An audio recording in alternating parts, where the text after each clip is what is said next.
Cuba kamu tengoklah status Bella pada hari ni ya. Somehow looks good either way. Apa maksudnya kau bang?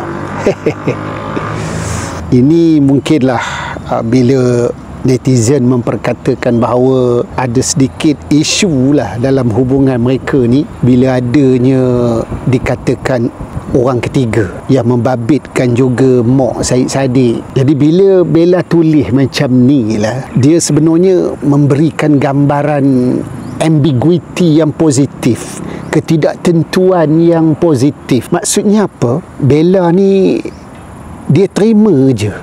Dia terima je, sama ada opini ke, opini tu ke, tak apalah katanya. That's why dia kata somehow looks good either way. Itulah kalau dulu tak nak ambil English education.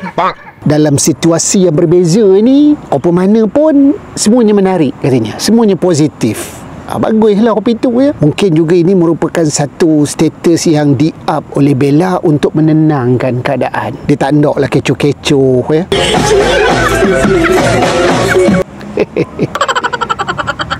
Peminat-peminat bas ini dia boleh buat apa saja. Kalau kecoh tu lain macam dia buatnya. Dan dari segi psikologinya dia menunjukkan penerimaan. Bila Bella tulis macam tu, dia terima je lah. Dia redha dengan keadaan dan juga takdir yang ditetapkan. Kemudian dia ada flexibility, khususnya dari sudut kognitif dia. Maksudnya dia tidak terburu-buru.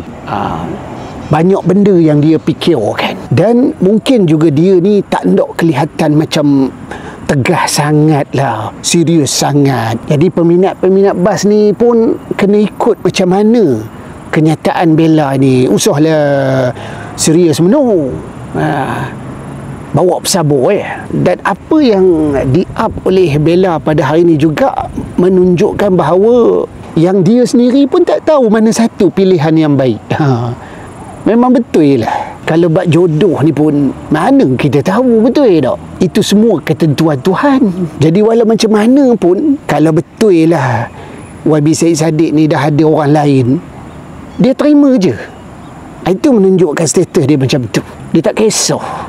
Kita dalam dunia sekarang ni dia VUCA, uncertainty, ambiguity yang teman sebut tadi tu, ketidaktentuan.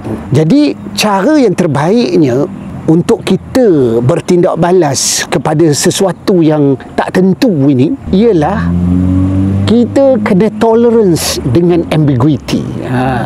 Kita bertolak ansur dengan ketidaktentuan tu. Tak adalah stres. Ini apa je menjadikan kita stres. Jangan apa itu kamu. Dan yang paling pentingnya yang ditunjuk oleh Bella ialah dia ni seorang yang santai. Dia menggambarkan diri dia seorang yang tenang dan tak kisah apa pun takdir yang akan menentukan, dia boleh terima je. Orang yang cool aja, relax, santai je. Okeylah kamu. Di taman ni pun lawa di belakang ni ya, Taman Tasik Taiping ni. Tapi kata dia memang ada boya sini ya ke? Nampak sangat menipu.